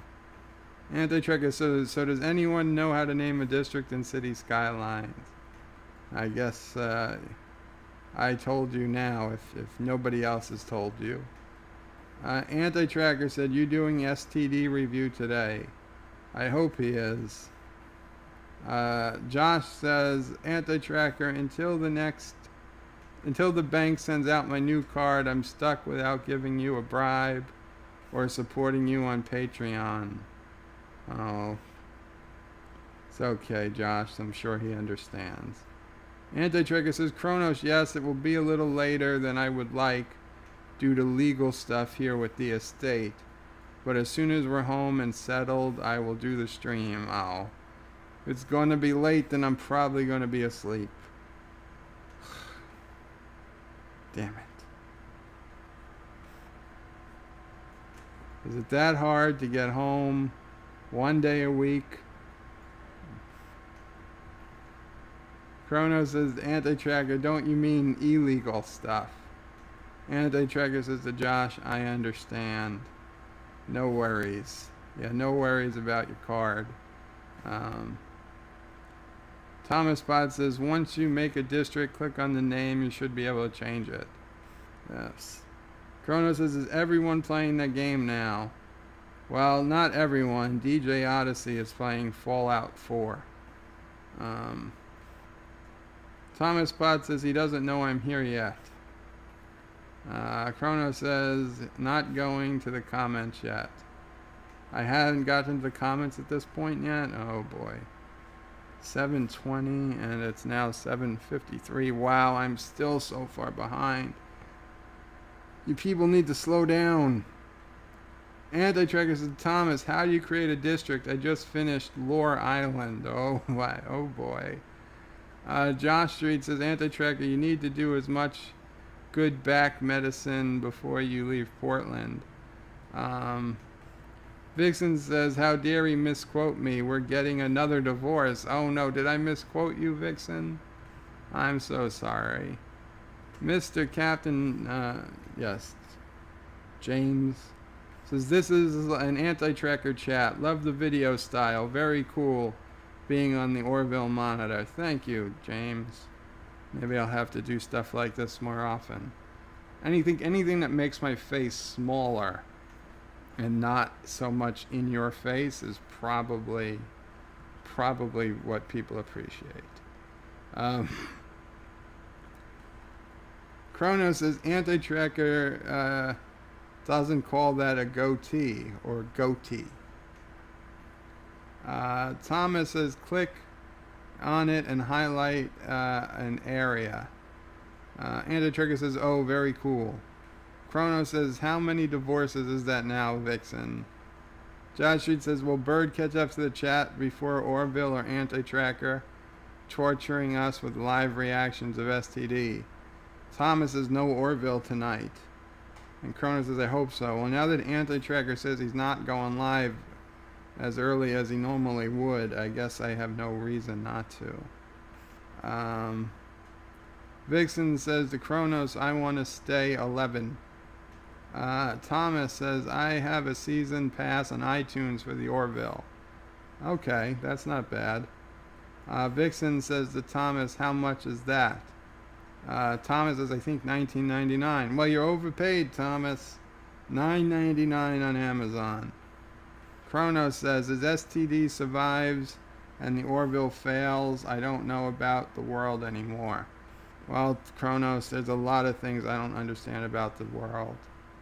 Vixen says, Chronos, I keep remarrying him, so it's okay. Yeah, it's basically just a scam, so we keep getting more gifts, Chronos. Every new wedding is more gifts. Thomas says, so you don't want us to give Anti-Tracker $10 anymore? I'm just saying, I think even Anti-Tracker would say that maybe $10 to buy the Orville isn't the worst investment. Maybe. John says, did you ever sing Baby Shark? No, John. Baby Shark. I know I have a love song to sing. Do I have Baby Shark to sing too? I have to put them I was going to put them together. I got to go back and check. You're right. There is a second song I have to sing. Right, Baby Shark. I do remember that now. No, I did not. Maybe tomorrow. Maybe tomorrow I'll record Love Song and Baby Shark. Chronos says, Vixen, I'm just the muscle. I don't get the family life. Anti-Tracker says, wait a minute. I step away for a second and you're threatening me? Who's threatening you? Chronos says, paranoid Anti-Tracker? He must be. Rascally Rabbit, welcome Rascally Rabbit. Says 11 now. Thomas Potts says, I see 12. I also see 12. Rascally Rabbit says, I'm number 12. Anti-Tracker says, Chronos is not paranoia if they're actually after you. Or should I say clamps? Chronos says, damn, I should have used that nickname. Hector says, down with the robot lovers. Thomas says, Anti-Tracker, get home quick. The socialist in Congress wants to phase out air travel over the next 10 years. Yeah, Anti-Tracker, if you don't get home soon, you might have to take the train back to Tennessee. That is not going to be pleasant. Chronos says, and cow farts, Thomas. She did say that. Vixen says, to me, Yaphet is very desperate, and desperate isn't attractive. Anti-Tracker says, including me? Question mark. Hector says, Isaac does not have feelings. Chronos says, the left wants to end the fart of beef. They're time to get some steaks on the grill. Hector says, how can be in relation with something without feelings? Well, I mean, that woman was in a relationship with Data for a while. Seemed to work. If they're deeply flawed people. Thomas says, also, tear down and rebuild every building environmentally friendly. Well, tear down or, renovate. But yeah, it's ridiculous. If they think building a wall across the Mexican border is an absurd waste of money and too big of a project, but they want to rebuild and or renovate every single building in the United States to be carbon emissions neutral, that is nuts. That is nuts. It would be 1,000,000 times easier to build a wall than to get the country carbon neutral. Get rid of the airplane. You want to get rid of the airplanes. They want to reduce cow farts. So basically, they want to get rid of cows. They basically want to make us all soy-eating vegetarians. That is the code, but that's exactly what they want. It is crazy. And any of these people with a straight face, they're going to tell me that it's too much work and too much of a waste of money to build a wall for a few $1 billion than to use hundreds and hundreds of billions of dollars to renovate every building and every car in the entire country. Get rid of every building that's not eco-friendly and rebuild it. Get rid of every internal combustion engine car, lawnmower, snowblower. Replace them all with electric. And then they're going to replace all the electric power stations with just solar, wind, wave, not even nuclear. Nuclear is out. They don't want nuclear. Nuclear, the one fuel that could possibly replace fossil fuel, is out. They're no good on nuclear. It is impossible to generate the power we need through solar and wind. It just is not possible. And they just don't get it. Chief Cook says, Bird, did you see the video I sent you? I saw it. I have it saved up, Chief Cook. The Enterprise A something. But I didn't watch it because I'm in the middle of a live stream. Chrono says, Thomas, yeah, that one as well. AOC, a special person. Yes. Yes, very special. Anti-Tracker says, well, I'm out of here. When we get back from the lawyer and stuff, I will do my live stream for STD tonight. Cool, Anti-Tracker. I don't know if I'll still be up, but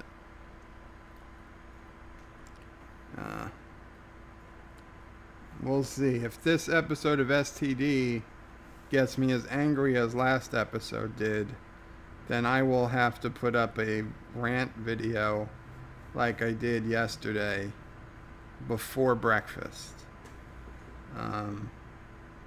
We'll see. Thomas says, Oil City, Pennsylvania. Chrono says, later, Anti-Tracker. See you, Anti-Tracker. Anti-Tracker. Chief Cook says, Anti-Tracker is here, but he is leaving, Chief Cook. Hector says, later, Rascally Rabbit. I've only been a sub for a week, so not sure what to expect, but you looked so sad on Super Bowl Sunday. Oh, Rascally Rabbit, I just have a natural sad look. My friends compare me to Eeyore. Yes, Eeyore, the sad donkey from the Winnie the Pooh series. I might look sad, but I'm not as sad as I look. Not most of the time, anyway. So don't feel bad if I look sad. Chrono says, YouTube was screwed up earlier in the stream. Changed my mind. I don't think I can. Rascally Rabbit says, I'm in Canada. What part of Canada, may I ask, Rascally Rabbit? I've been to a few, but British Columbia was by far my favorite province. Chrono says, send me some maple syrup, Rascally Rabbit. Vixen says, be right back. I'm having coughing fits and I need more water. Well, I hope you feel better, Vixen. Rascally Rabbit says, free sauce. Yummy. Chrono says, so the comments are around an hour late. Yeah. Chrono says, Rascally Rabbit, the candy is the best. Chrono says, cryptocurrency, I'm guessing. The new globalist order money. Chrono says, Vixen, do that. Hector says, nah, YouTube must pay $0.0001 per view. So, no, nanocents. Nanocents. Okay. I mean, I don't think they have to pay anything per view, but if you say so. Rascally Rabbit, is there a Trek live stream? Well, Rascally Rabbit, the user called The Anti-Tracker usually does a Star Trek live stream where he live streams watching Star Trek Discovery and then does his reactions. Of course, we can't see what he's watching, but we get to see his reactions to it. Now, he said he'd be a little late today. He usually does it around 8:30 p.m. Eastern. So I don't know, maybe 9:30 Eastern. But if you subscribe to the Anti-Tracker and click that bell icon, you should get an email when he goes live. And Anti-Tracker's saying that this is the last week he's going to be able to do it. So if, and I say if, and only if, he really can't figure out how to do it next week, then I will go ahead and do it next week, since it seems like people wanna see it, or maybe somebody else will do it too. I don't know. I'm not saying nobody else. I'm not calling it. Obviously, anybody else wants to do it, they're welcome to it. I'm just saying that I wouldn't mind taking a swing at it. Chronos' Anti-Trigger said he'd be a little later, Rascally Rabbit. And Chief Cook says, hi, Anti-Tracker, but Anti-Tracker left unless Anti-Tracker's already back, which is possible. Hector says, yeah, Vixen, because you can't use a cannon to launch something out of Earth's gravity. Well, maybe a big enough cannon. Vixen puts in a URL that I'm a little Star Trek Discovery episode, Season 2, Episode 4. Okay. Hector says Anti-Tracker lived a while ago, Chief Cook. Hector says Pirate Vixen. Oh, Vixen, are you pirating Star Trek Discovery? Bad, bad, bad. Vixen says, shot Billy Joel in the sun instead of me. I was too fast with the clamps for her to see. Kronos says to Vixen, shot Billy Joel. I probably shouldn't have clicked on that link, huh? Probably should not have clicked on that link. What is it? Yeah, no, I'm not gonna turn off my ad blocker for a pirate site. No thanks. Hector says, now I have porn ads, Vixen. Yeah, well. Vixen says, Kronos, I need to hire better henchmen. Kronos says, AT was here an hour ago. Hector says, Italian mob isn't very good with rockets. You know, I'd agree. You probably don't want to buy your rockets from the Italian mafia, which doesn't exist, so it's not a problem, because you can't buy rockets from an organization that doesn't exist. Vixen, don't hire me. Vixen says, I can hire you to shoot yourself into the sun, question mark. Hector says, I like that if I die, I will live after in the reading on of the chat. Yes, Hector, that is true.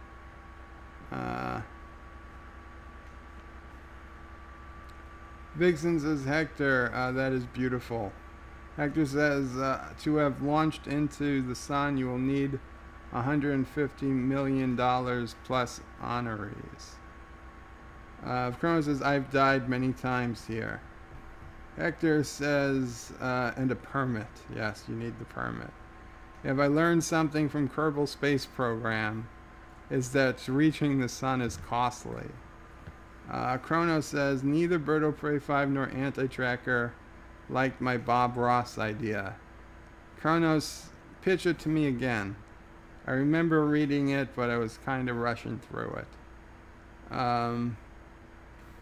Chrono says, kick stone on the ground. Lol. Hector, the painting a poop idea? Josh Street says, City Skylines is only $7.50 until February 11th. Really? Is that on Steam? That's an excellent price. Chrono says, Vixen divorced you 12 more times. Looks at watch mark. Chrono says, Josh Street on Steam. That was my question too. Hector says, after City Skylines, Jurassic Park building game looks fun. Josh says, Chronos on Steam and from Paradox's website. That is very, very cool. Hector says, we can raise Darthosaurus. Oh boy. Chrono says, the Josh Street. Thanks for the info. Darth says, still going. John says to me, how much for a review of Sliders Season 1, Episode 1? Is Sliders on something that I could watch? I haven't seen Sliders since it was on TV live. I don't think I've ever rewatched any of the episodes. I don't know, John. Why do you want that? I guess is the bigger question.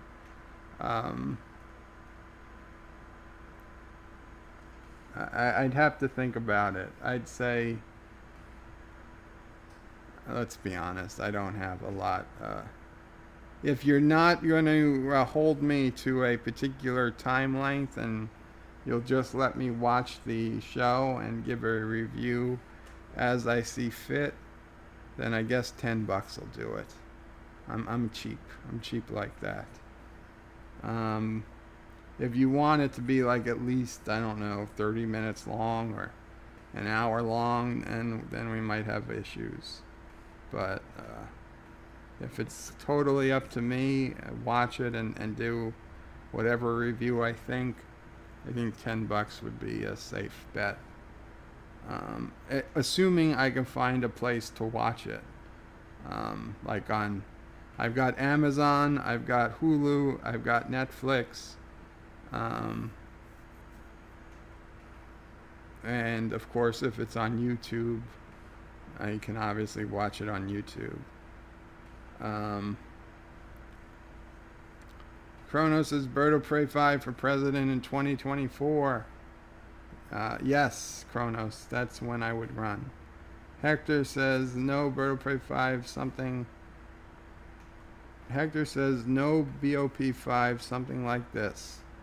In square brackets, I don't get it. What?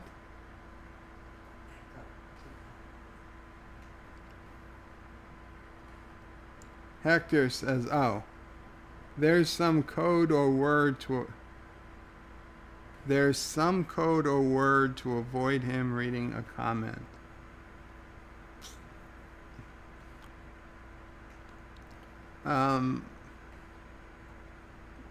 So you want to make a comment without me reading it? I suppose you could just start it with "do not read" in big capital letters, and I'll skip it. Or you know what? Do DNR. Do not read. DNR in all caps, followed by a space or a hyphen, and your message, and I'll know to skip I'll know to skip that comment. DNR, do not read. Josh Street says, those are fighting words when they want to take my steaks. Yeah, it is. We let them come for cigarettes, and then in New York City they came for the sodas and the salts, and now they're coming for the steaks. And we let them do it. We let them do it. Kronos is the Darth, killing time for the Anti-Tracker STD review. Darth says, Kronos, I'll just say depression is a effing bitch. It is. Hector says, they can take my guns, but never take my steaks. Rawr. Kronos says, I would say sick comedy. Hector says, Anti-Tracker comments start with at, not UAT, none of your business. Josh Street says, Anti-Tracker, Mrs. Anti-Tracker should do a live reaction, a review of the SG1 episode that both you are on. Kronos says, stick comedy used to just regular comedy and still a few years ago. And Kronos says, Canada. Is that how I pronounced it? Canada? Hector says, not our grandparents. Kronos says, I didn't tell Vixen to do anything. Hector says, strange thing is now is sick, the youngings, now the geezers, Kronos. Kronos says, cheers to the geese. Hector says, Vixen, better erase that link. Yeah, I should. Does anybody remember what time she posted that link? It'd probably be best to get rid of it.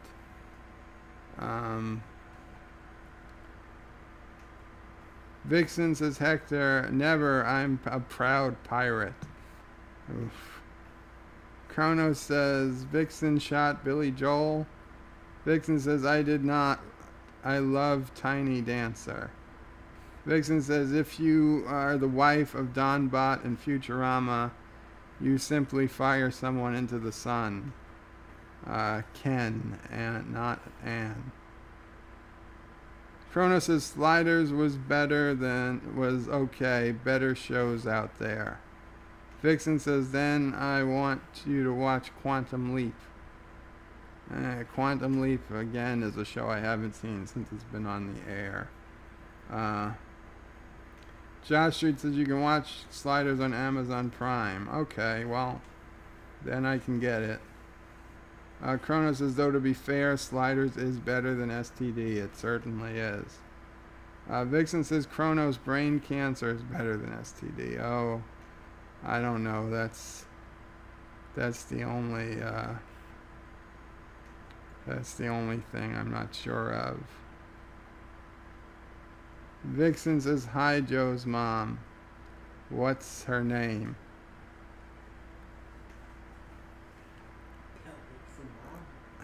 Mom. Her name is Mom. And she says hello. And Kronos says, STDs are better than STD. Vixen is laughing. Josh Street says, what does Alexa call Mom do? It calls my mom.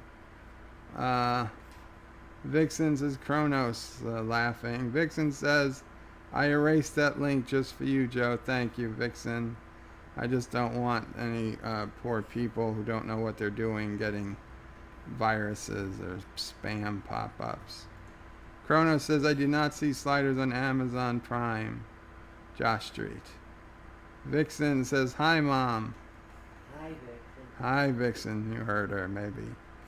Hector says, you can call her Mom, Vixen. Indeed, she did. And another day we've gotten through to the comments. Thank you guys so much for coming by and hanging out. And you heard her. She heard you. So thank you guys all for coming. Again, really loving my Seth Track shirt. Yes, I did catch up, Kronos. I did catch up. If you liked Seth Track, check out JP's Egotastic Fun Time. Link is in the description. If you've got an extra $9.99, go to Amazon and buy the first season of the Orville for just $9.99. The link is also in the description. And if you just want to send me money, that link is in the description too.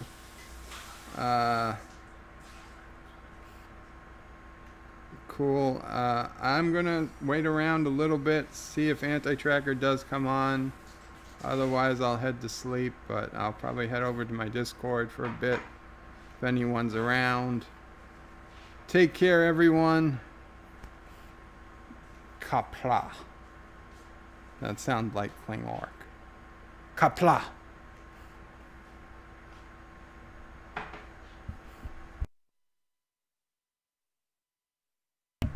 The ending died. There we go. Thank you all for watching my video.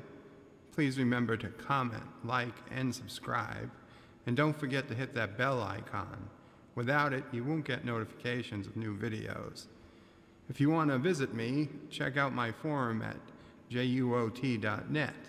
I'm also on social media, on Facebook, Twitter, and Gab.